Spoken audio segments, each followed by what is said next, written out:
Welcome to the Green Builder Media Sustainability Symposium 2023, The Great Conversion. I've been fortunate to be asked to MC this event for a few years now, and I kind of think of it as a green building prom. Maybe I should have worn my tux instead. Well, maybe tomorrow. But in all seriousness, we're glad you chose to join us on this spring day during this week when we celebrate and appreciate our planet. I'm sure there are many Earth Day festivities coming up in your area this weekend, and I hope you get a chance to participate in some or even all of those. Now, today and tomorrow, we're focused on bringing you the thought-provoking content that you've come to expect from Green Builder Media. But we couldn't do that without the generosity of our sponsors. The first is Trane Technologies. They are a world leader in creating comfortable, sustainable, and efficient environments. With a bold set of 2030 sustainability commitments, Trane Technologies is challenging the status quo and taking decisive action now to create a sustainable future where communities thrive, where equality is foundational, and where the environment is protected for future generations. We also have Whirlpool as a sponsor. The Whirlpool Corporation is committed to being the best global kitchen and laundry company in constant pursuit of improving life at home. In an increasingly digital world, the company is driving purposeful innovation to meet the evolving needs of consumers through its iconic brand portfolio, including Whirlpool, KitchenAid, Maytag, Consul, Brastemp, Amana, Baunact, Genair, Indesit, Yumly, and InSinkErator. And now, back to that content I mentioned just a minute ago. You're going to hear from 8 people over the course of the next 2 days on everything from ways to improve our buildings and cities to changes in consumer behavior and policy. We might even have a special guest for those who stick around to the end. But it would not be a Green Builder Media Sustainability Symposium without opening remarks from the most elegant hostess in the sustainability industry. I'm referring to the one and only CEO of Green Builder Media, Sara Gutterman. Mike, thank you so much for that lovely intro. Thank you also for being our close friend and colleague and the moderator of our Sustainability Symposium every year. Thank you also to Mary Kessner, our production manager extraordinaire, who is the wizard behind the curtain, making it all happen. Thank you to our generous sponsors, Trane Technologies and Whirlpool Corporation, for your continued partnership, because without your support, we couldn't offer groundbreaking events like the Sustainability Symposium, nor could we continue with our relentless quest to enhance the sustainability of the built environment. And thank you also to everyone in attendance. We recognize that your time is precious, and we truly appreciate you sharing some of it with us today. It is a true pleasure for me to be here today for the Sustainability Symposium 2023, The Great Conversion. I am tremendously excited about our programming for the next 2 days. We're going to hear from a range of sustainability luminaries and award-winning authors, including 1 national and 1 state senator, 2 national climate policy advisors, 1 climate action attorney, and a trailblazing developer. During the Sustainability Symposium 2023, we plan to explore innovative ideas for curbing climate change and delve into specific solutions that will enable us to build life-giving, regenerative, circular economies. We'll investigate the shifting dynamics of a decarbonization economy and what it means to electrify everything, the ESG imperative, and then transition from an economy that focuses solely on profitability to one that successfully values and incorporates sustainability, environmental stewardship, and social justice. We have a few minutes before Senator Martin Heinrich's session, so if you allow me, I have a few words I just want to share with you, some thoughts. Please bear with me as I kind of drone on on and on in these opening remarks. But this is our 7th annual Sustainability Symposium, and each year the urgency of climate action increases. In case you didn't catch it, the United Nations Intergovernmental Panel on Climate Change recently issued yet another profoundly dire report, insisting that we still have an opportunity to mitigate the biggest impacts of climate change, but emphasizing that the window to act is rapidly closing. In this somewhat gut-wrenching report, scientists from across the globe insisted that urgent action is needed if we're going to, quote, secure a livable and sustainable future for all. This report outlines the stone-cold truth supported by unassailable science. It says that, quote, without urgent, effective, and equitable mitigation and adaptation actions, climate change increasingly threatens ecosystems, biodiversity, and livelihoods, health and well-being of current and future generations.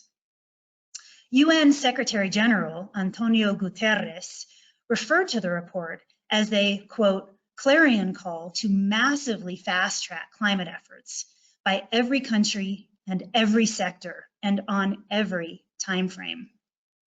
Now, there were plenty of urgent warnings about current impacts and imminent threats. But amidst those warnings, there was some good news. Scientists confirmed that it is still possible to hold global warming to relatively safe levels near about 1.5 degrees Celsius warming, staving off the worst impacts of the rapidly changing climate. The authors also underscored that we do have market available, cost-effective solutions to dramatically reduce carbon emissions. They specifically called out renewable energy, regenerative agricultural practices, and electric vehicles, as well as mitigation solutions like coastal barriers and early warning systems. The scientists also reiterated that a deep, rapid, and sustained course correction would lead to a decrease in global warming within 2 decades. But here's the rub. The disquieting report states that even if industrialized nations slashed emissions by 50% by 2030 and 100% by 2050, we would still only have a 50% chance of staying under the 1.5 degrees Celsius threshold. And if we don't take aggressive, immediate action, we could hit 1.5 degrees warming in a shockingly short 5 years. Some days, like those when countries like China and the US approve additional fossil fuel projects and drilling in the Arctic, it's hard to know what to think, and even harder to stay optimistic. But fortunately, the combination of innovative products, aggressive policy, incentives, consumer awareness, builder acceptance, and investor demand is driving the inevitable decarbonization of our economy. We have the roadmap that will lead us to the great transition, which includes carbon sequestration, or pulling carbon from the air and storing it in the ground or infusing it into materials. Understanding emissions cycle stages, like embodied carbon, operational carbon, and end-of-life carbon. Driving the adoption of renewable energy like solar, wind, and clean hydrogen, and storage solutions. Transitioning homes and buildings to net zero energy, water, and carbon, electrifying transportation, reimagining industry and manufacturing, primarily in highly resource-intensive and polluting sectors like cement, steel, chemical, and paper. Transforming agricultural practices to reduce the impact of food production and preserving more land that can be used for carbon sinks. Putting a price on carbon to shift it from being a harmful greenhouse gas to a valuable product input, which would provide a much needed economic incentive to capture carbon particles rather than to release them into the atmosphere. Establishing a circular economy, which in contrast to our current take and waste model, is designed to decouple growth from the consumption of finite resources by sharing, leasing, reusing, repairing, and refurbishing and recycling existing materials, natural resources, products, and energy as long as possible. And addressing our urgent water availability and quality issues. According to the World Resources Institute, 2/3 of the global population will live in water-stressed areas by 2025 as a result of climate change, population growth, rising water consumption rates, unsustainable water withdrawals, poor infrastructure, and weak local governments. With that said, a paradigm shift is undeniably taking place. One leading indicator of this transformation is that private capital now perceives climate technology as a promising investment opportunity. Defying gravity, investments in climate technology doubled in 2022 over 2021, reaching over $70 billion. And while technology is not a complete panacea for all of our climate ills, breakthrough climate tech solutions that facilitate decarbonization are indeed critical to meeting our climate challenges. And given that an estimated 35% of technology that's needed to reach our climate goals has yet to even be invented, we have a colossal opportunity and challenge ahead of us. It's fairly common knowledge that the building industry is one of the most conspicuously consumptive segments of our economy, accounting for massive amounts of resource use and carbon emissions. In fact, if US residential buildings were a country, it would be the 6th highest emitter of greenhouse gases in the world. That's why electrification of the built environment is so essential. Fortunately, the electrification of homes and buildings is well underway, with jurisdictions from coast to coast implementing codes, mandates, and incentives for all electric new construction and retrofit projects.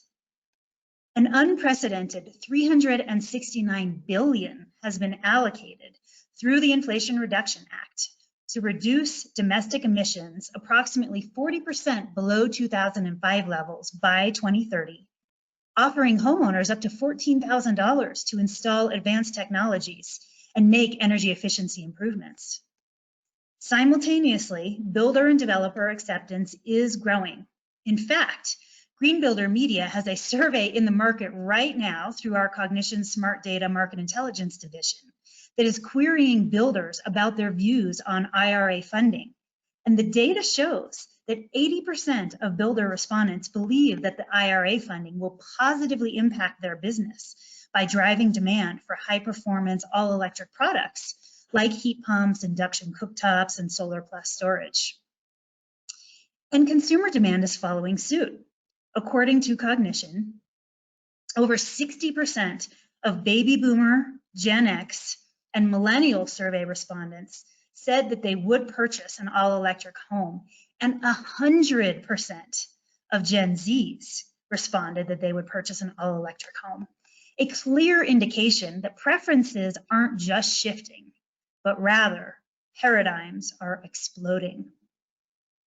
But as the country electrifies, there are some real obstacles blockading progress. First and foremost, the grid isn't quite ready for full-scale electrification. Major investments are needed to upgrade grid infrastructure and equipment to handle the increased electricity demand. And many utility companies lack both the capacity to quickly upgrade their systems and the capital to incur related costs. Another substantial hindrance is pervasive labor challenges. There is a severe shortfall of skilled contractors that have the expertise and the willingness to install advanced electrification technologies. But even with these challenges, electrification marches on. We'll hear more about that in a moment from Senator Martin Heinrich and the subsequent session from Panama Bartholomew. But switching gears, another important theme that we're going to explore during this Sustainability Symposium is the power shift that's happening in our country and around the world with a massive transition in generational influence and wealth. I like to call it the changing consumer zeitgeist, and let me explain what I mean. An interesting thing is happening in the West, and particularly here in the US. Baby boomers are currently the wealthiest and most influential generation. Weighing in at about 70 million strong, boomers hold about 53% of all US household wealth and comprise a majority of large business and state and federal elected official positions. While they've worked longer than generations before them, they are now retiring in droves. Gen Xers are poised to inherit the wealth and leadership of these boomers, but an uncontested ascension is not guaranteed.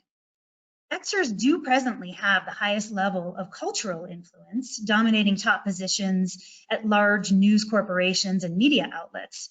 and they're at the peak of their careers. But millennials and some enterprising Gen Zs are in hot pursuit. As millennials and Gen Zs emerge, they are changing the rules of engagement.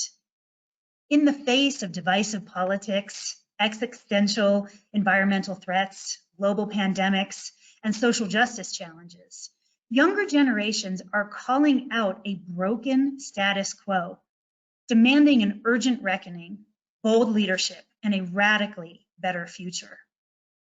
Born from crisis, the passion, purpose, optimism, and outrage of these generations is creating endemic structural change. The generations that grew up with active shooter drills in schools, fake news, and catastrophic climate events have had enough.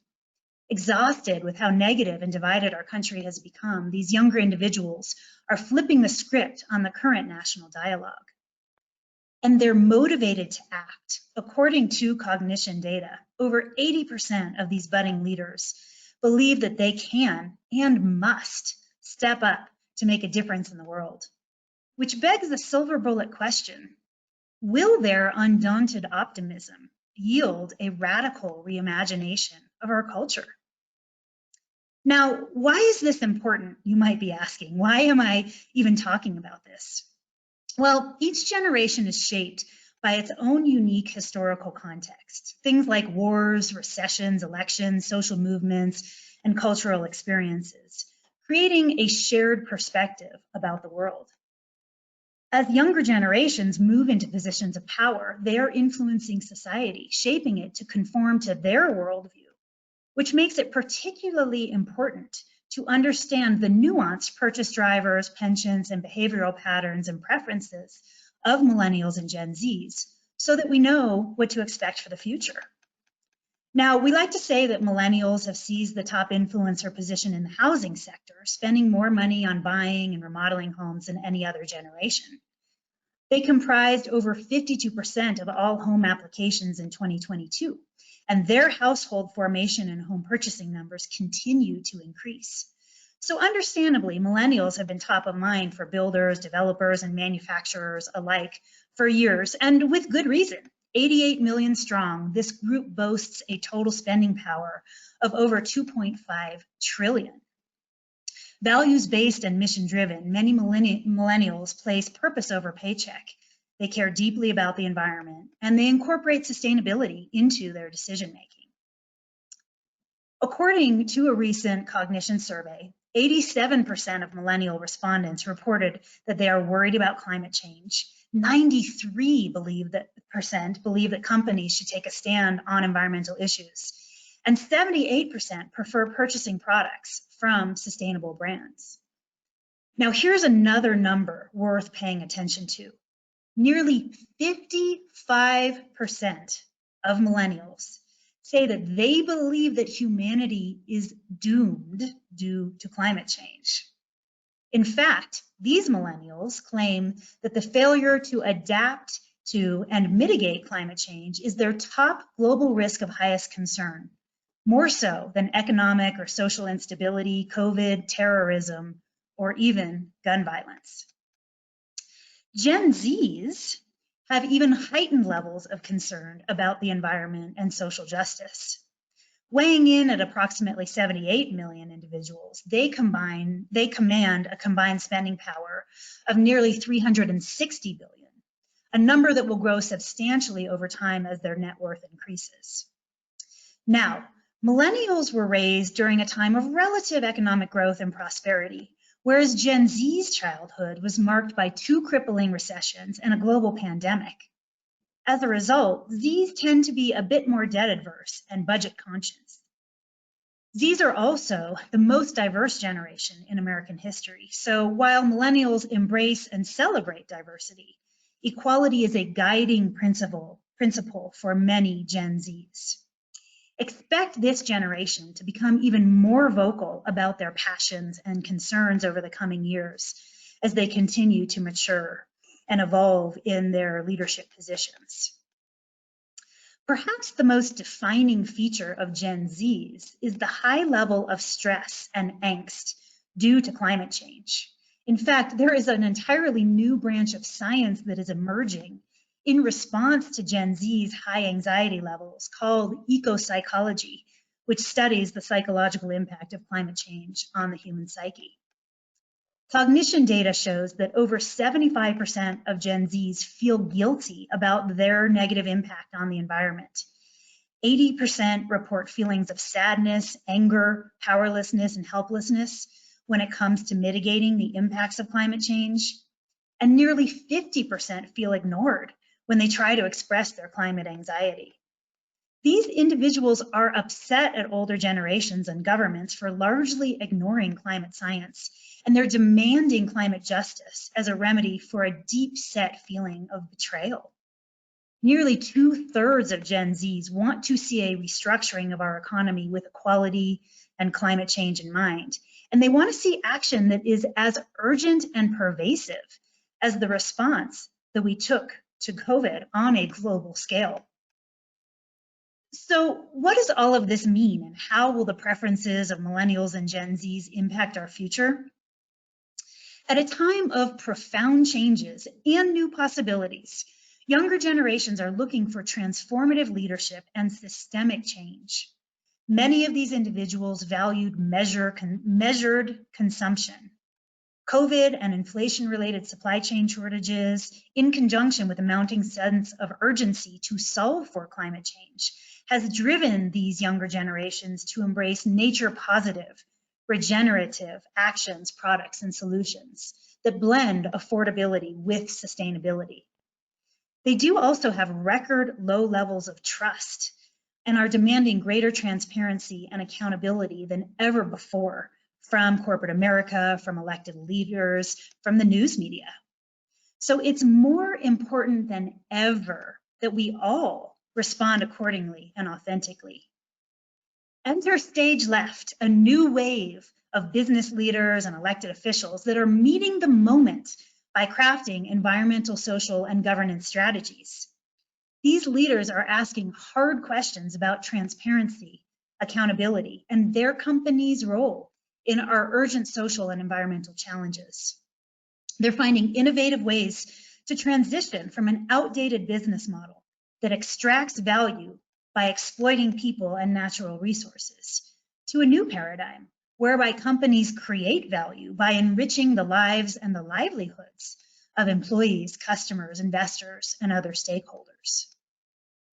Given the scale and urgency of the transition required to deliver on our collective climate ambitions, it's clear that we must have an all-hands-on-deck approach.